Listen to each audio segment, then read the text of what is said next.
أسألك بالله يا حامل الجهاز وقف، خذ هذه الدعوة من نصيبك من بيت الله الحرام وكمل طريقك وروح وين ما بدك. أسألك بالله وقف، لا تطلعني لفوق ولا تنزلني فوق جاي. خذ هذه الدعوة من نصيبك وأقسم بالله مستجابة، من معتمر له دعوة مستجابة عند الله بطوف حوالين الكعبة يوم هالجمعة.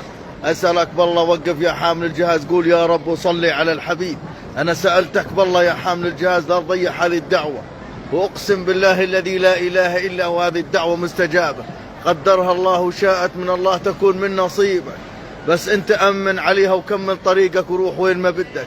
أسأل الله العظيم رب العرش العظيم أنه يفرج همك، أسأل الله العظيم رب العرش العظيم أنه يقضي دينك، أسأل الله العظيم رب العرش العظيم أنه يشفي مريضك، أسأل الله العظيم رب العرش العظيم أنه يحقق لك حلمك، أسأل الله العظيم رب العرش العظيم أنه يعطيك طلبك، أسأل الله العظيم رب العرش العظيم أنه يجعل لك من كل ضيق مخرج ومن كل هم فرج. كل من صلى على الحبيب وأمن على هذه الدعوة. اليوم الجمعة يوم عظيم جدا يا أخوان عند الله. تخيل يوم الجمعة قاعد بدعي لك أنا من بيت الله، قاعد بدعي لك من الحرم، ولكل معتمر داخل هذه الحرم دعوة مستجابة. أنا ما ادخرتها لنفسي الدعوة، أنا أعطيتك إياها معي. روح الله يكرمك، إذا كنت تارك للصلاة أو بتقطع بالصلاة أو بتأخر بالصلاة روح الله يهديك ويصلح حالك.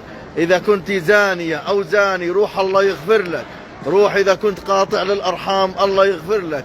روح إذا كنت قاطع للأرحام الله يغفر لك. روح إذا كنت قاطع للأرحام الله يغفر لك وتوب عليك. أنا سألتك بالله أمن على الدعوة، الملائكة بتأمن على الدعاء. روح إذا كنت ماكل الربا أسأل الله أن يتوب عليك ويغفر لك. أسألك بالله الذي لا إله إلا هو، أسألك بالله الذي لا إله إلا هو، صلي على حبيبك وشفيعك وزيد النبي صلاة. صليت على الحبيب روح الله يفتح لك بركات السماوات والأرض.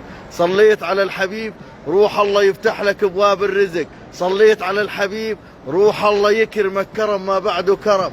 صليت على الحبيب روح الله يجعلك تزور بيت الله جل جلاله عاجلا غير آجلا يا الله. يا حنان يا منان يا الله، يا حنان يا منان يا الله. وانا على باب بيتك يا الله، يا الله وانا على باب بيتك يا الله. كل من نشر هذا المقطع وشيره ونشره بين عبادك يا الله، يا رب طوف ببيتك، يا رب طوف ببيتك عاجل غير آجل يا الله. يا رب تحقق أماني، يا رب ترحمه، يا رب تغفر له، يا رب تعفو عنه، يا رب ترزقه، يا رب تكرمه، يا رب تيسر أمره، يا رب تطعم الظن إذا كان عقيم، يا رب تطعم السفر إذا حلمه سفر، يا رب تطعم العلم إذا كان حلمه علم، يا رب تهدي أولادهم العاقين، يا رب تهدي بناتهم العاقين، يا رب يا الله يا الله يا حنان يا منان. بجاه كل من له جاه عندك يوم هالجمعة يا الله، بجاه كل من له جاه عندك يوم الجمعة، كل من فات وصلى على الحبيب ونشر هذا المقطع بين عبادك يا الله ارزقه رزق لا يقدر يعده ولا يقدر يحصيه. ولك بالمثل، ولك بالمثل إن نشرت هذا المقطع، وأنا إلي بالمثل. أنا بقول يا رب ترزقني على قد نيتي، يا حنان يا منان ترزقني على قد نيتي يا الله. يا رب يا الله تغفر لي، يا الله تعفو عني أنا وكل من نشر هذا المقطع، يا رب تكرمني أنا وكل من نشر هذا المقطع وشيره. يا رب الإيد اللي تنشر هذا المقطع يطوف حوالين بيتك ويلمس الحجر وقبل الحجر الأسود يا الله عاجلا غير آجلا، وأنت تقول للشيء كن فيكون. يا حنان يا منان من مشارق الأرض ومغارب الأرض كل واحد يجي هذا المقطع قدامه وينشره بين عبادك يا الله. تنشر الرزق نشر قدامه، وين ما يوجه وجهه يا الله تجعل له القبول فوق الأرض وتحت الأرض ويوم العرض. يا حنان يا منان.